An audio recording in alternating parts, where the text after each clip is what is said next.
Episode 94 of the Interpretation Station is call to order. Welcome, everybody. How are you all doing? Welcome to this new episode. This is especially for my Castilian-speaking viewers, my Spanish-speaking viewers. We've got today's episode is going to be in the good old Wham Bam, thank you, Roland format. I'm going to keep this one short. Okay, I'm going to try and keep this to under 20 minutes. I've got to stop chattering and blethering. It's very busy these days. Jesus, at work. I mean, I've not been as prolific of late with putting out the episodes. Maybe I'm trying to do one a week at the moment. You freelancer guys, you must have loads of work at the moment. You must be pulling in a lot of dough at the moment, huh? That's all good. That's good. Cash in while the going's good. Because at this rate, I think the global economy. I'm no expert, but I don't know. Things look like that is going to hit that pretty soon. So cash in, guys. But yeah, geez, a lot of work at the moment. But anyway, I've found the time. We're going to do a quick text for you today. This is from a text that I put up in the LinkedIn group as usual, quite a while back. It's by Spain, actually. Problem is, I can't even remember what date it was from. So what I'm going to try and do for audio is I'm going to find one of my Spanish-speaking friends, one of my Spanish friends. I'm going to get one of them to do an audio recording of this text to append it in the comments, in the description box down below. That way you can you can practice it from the original Spanish, and then as usual, practice it, and then I'll take you through it with my some of my solutions for some of the words. That I think is going to be the best way to do this. Okay, so like I say, this was by Spain, and it was a text to do with the human right to drinking water and sanitation, or potable water. So potable water, drinking water, you can say either or. Obviously, at the end, by the way, I'll also be doing a quick run-through translation myself, interpretation, again, replicating booth conditions, so shall we say, so you can see how I would address it in the moment, how I would sort of render the text in the moment. Okay, so as I say, I need to stop blethering on, and we want to just get straight into the text, which you will now see appearing on the screen next to yours truly. And okay, so I'll take you through my notes, take you through what I wrote down, and then as I say, we'll do the site translation at the end. Okay, so you should be able to see that now. So the first thing I started off with here was compartimos. Okay, so I just give you a couple of quick synonyms there. It's always, rather than just always saying, I agree, I agree, I agree, I agree. It's good to have a couple of synonyms for agreeing with. So I go in here to concur, we concur with. Sometimes we also say, we second. I sometimes say that, we second. I second your opinion. It's very high register. Don't know if I'd say it very much in ordinary conversation. Maybe you say, I second that. I second what you say. Just means, again, I agree with it.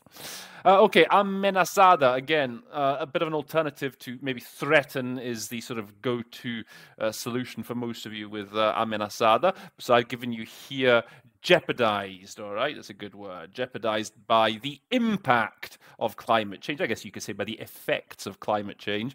But I think generally the sort of the expression is the impact of climate change.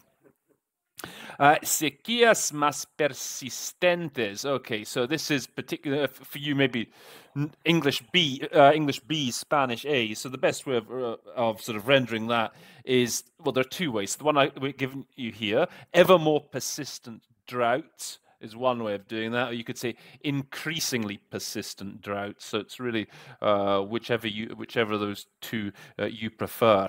Okay, desertización. So I've just put here just to again, this is perhaps more for the Spanish A, English B. Just to remember that in English we don't say desertization. Okay, don't give it the full-on calc. So we say desertification. Desertification. All right. Con desproporcionada incidencia. So I've the alternative I've given you here is disproportionately affecting. So I put in affecting just to give it something different from I had impact up here. I mean, you could just as easily say disproportionately impacting women and persons in situations of vulnerability. So okay, just again, affect, impact, good couple of synonyms to have.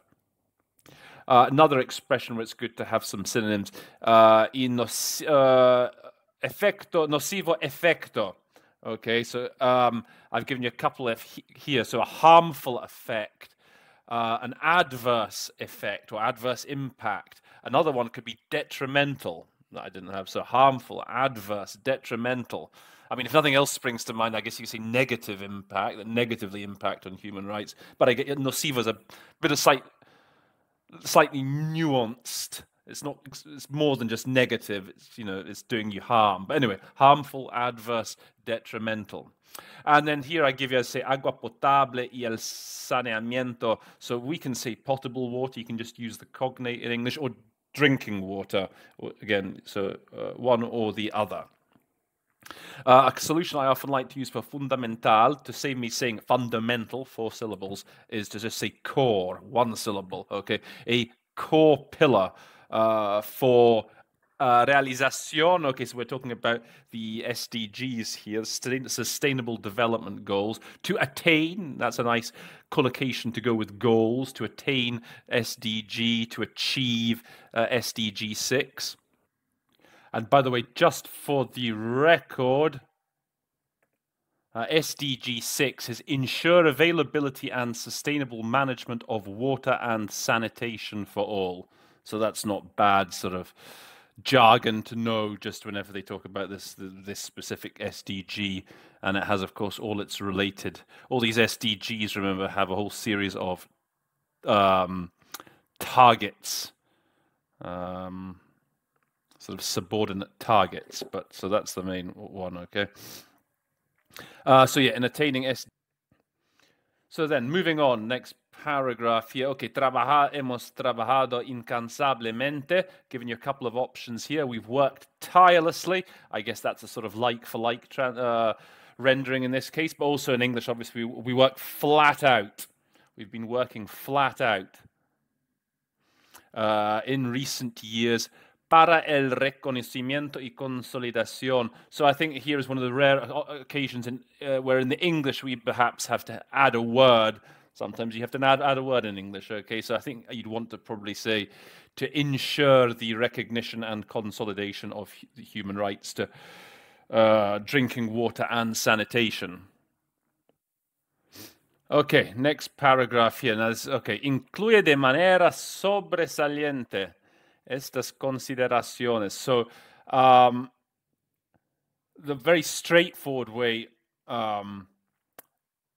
to doing this one would be maybe to say to prioritize, and one word. That's actually, if you're in a hurry here, you can say my country prioritizes these considerations. As you probably know, if you like the word priority and all its sort of associated cousins like prioritize, for example. So you could just say here, my country prioritizes these concepts. Giving you a couple of nice sort of English expressions here that would reflect this nicely. So give pride of place to is perhaps one you're more familiar with, but that also occurred to me, we give top billing to these considerations. So billing, it's often to do, if there's a big event, what's top of the bill? If it's like a boxing match. I don't know, do you watch boxing? There was a big fight at the weekend. The British guy, Tyson Fury, heavyweight champion, he beat the American Deontay Wilder. So Tyson against Wilder, Fury against Wilder, that was the top, that had top billing, okay? So it's sort of that's the idea. Also at a theatre or at a cinema, what's top of the bill? Okay, it's that idea of what's the most important thing going on. So my country gives top billing to these considerations. I thought would be a nice way of reflecting that idea. Okay, el contexto internacional está caracterizado por una serie de fracturas. So here you could say characterized. I guess you could just go with the the cognate, but also is marked by, is defined by a series of fractures. Okay, a nuestro alcance, a very common expression, obviously, in Spanish. I've given you a couple of alternatives here in English. Within our reach and at our disposal. I think both of those work equally well in that context. Okay, aún no estamos en condiciones de... Again, this is particularly maybe for English Bs. So in English, we're unlike to say about we're not in a condition to say something. We're more likely in English to go with we're not in a position to do something. We're not in a position to state that all the recommendations have been met. Or again, even more simply, if you're again in a hurry, you could just say we are still unable to. Okay. That's a bit more straightforward, I guess. Okay, now here's an example where you can drop words from the original Spanish. Con todas las recomendaciones que expone en su informe. Here, I think the que expone is sort of redundant. That's why I've put the round brackets around it, because I think you can just say with all the recommendations in his report. But here again, now we have to add a word in English. Enfoque de derechos humanos. This is again something that's used frequently. You want to say a human rights-based approach, not just a human rights approach. The sort of the buzz phrase is a human rights-based approach. And here es el segundo país del mundo. It's to do with quality of sanitation here. So in English, I think the best, most natural way of saying, of conveying that concept would be to say that Spain is second in the world in terms of sanitation. Okay. Now here's a couple towards the end. You've got a couple of little interesting examples of where you can sort of diverge a bit from the syntax of the original. So here it says, okay, puede estar ustedes seguro que. So you might think, oh, I've got to say it something along the lines of, you can be certain that. Now, I think in English here, because we're talking, the delegation is addressing the council directly, the rapporteur directly. One sort of trick that I sometimes use is to address them directly, as if I'm just saying, rest assured. Okay, as if I'm talking to the people directly, rather than going through, you can be certain that. Okay, just rest assured, as the form says, okay, that every drop of water counts. And I do something similar here. Por último, quería preguntarle, rather than again saying this slightly longer formulation. Finally, I have a question to ask you. You could, in English with these sort of if it was just a sort of two people meeting, you might just say, okay, a question for you. You can maybe say a question for you, a question. Again, this kind of statement in this kind of context where it's the Human Rights Council, the delegation has like a minute or a minute and a half, I can't remember, to make its statement. They're going to be reading very fast. Do remember that. Often it's going to be on VTC these days, sound quality very bad. So rather than going to the trouble of saying, we have a question to ask you, just say a question. How can we do this? Blah blah blah blah blah. You'll see how I do it actually when I give the run through in a couple of at the end here. Okay, incorporar la perspectiva de género. ¿Cómo se puede incorporar la perspectiva de género? Often I find myself just saying incorporate, like the cognate. I don't like that. I've said here add is much quicker to say than incorporate. How can we add a gender perspective to these 7 stages? And then, actually, just 20 minutes ago, even perhaps a better solution than that would be, how can we integrate? How can we integrate a gender perspective? I think integrate is the best. I think the word that most accurately reflects the sense of the meaning of the original, to get that, so that throughout those 7 stages, to have that gender perspective integrated throughout. But add, integrate, or as I say, the cognate incorporate is fine. And the final bit I give you, okay, here, this last bit, for respetuoso, you could say something boring like respectful or mindful. So hydric management that's respectful of human rights. That's the sort of standard textbook, boring way of rendering that. And so, like I said, I just had an idea when I was doing this. I did say human rights friendly. Why not? That sounds all right, doesn't it? They talk about respetuoso del medio ambiente, environmentally friendly. Derechos humanos, respetuoso de los derechos humanos, a human rights friendly approach or human rights friendly hydric management. Why not? I think it sounds okay.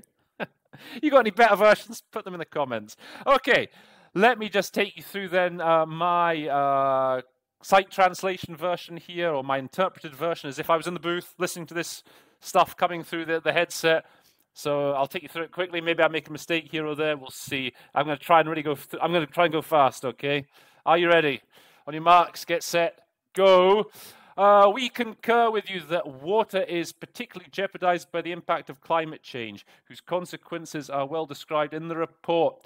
Increasingly persistent droughts, desertification, increasingly recurring floods have, in general, an impact on a number of human rights, disproportionately affecting women and people in situations of vulnerability. Manifestations of the water crisis have, in particular, an immediate harmful effect on the human right to potable water and sanitation, which are core pillars for achieving SDG 6.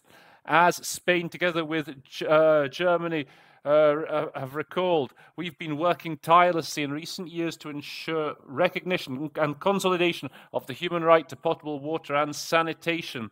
My country prioritizes these considerations in our recent exterior action strategy.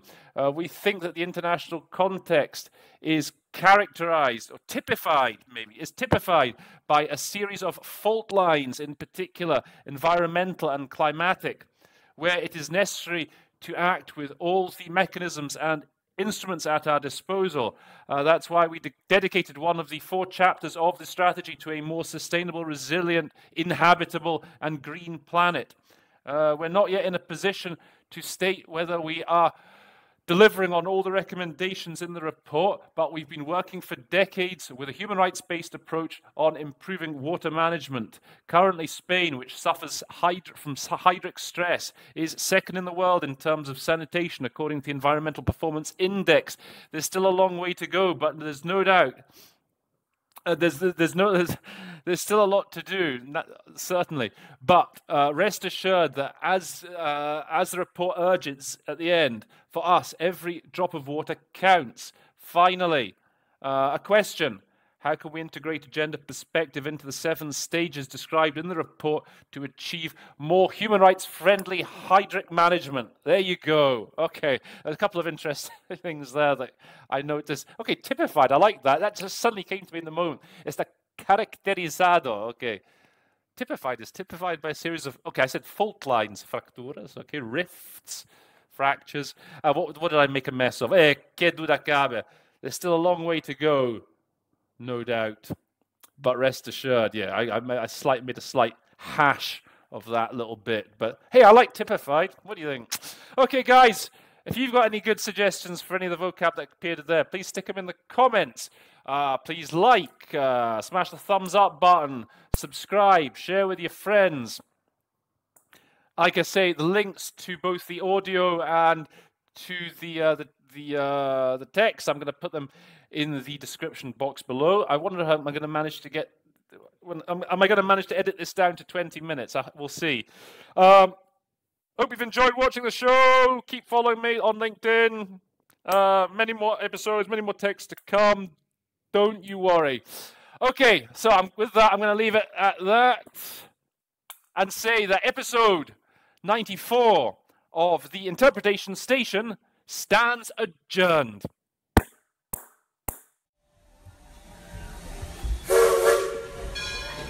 The train is now leaving the Interpretation Station.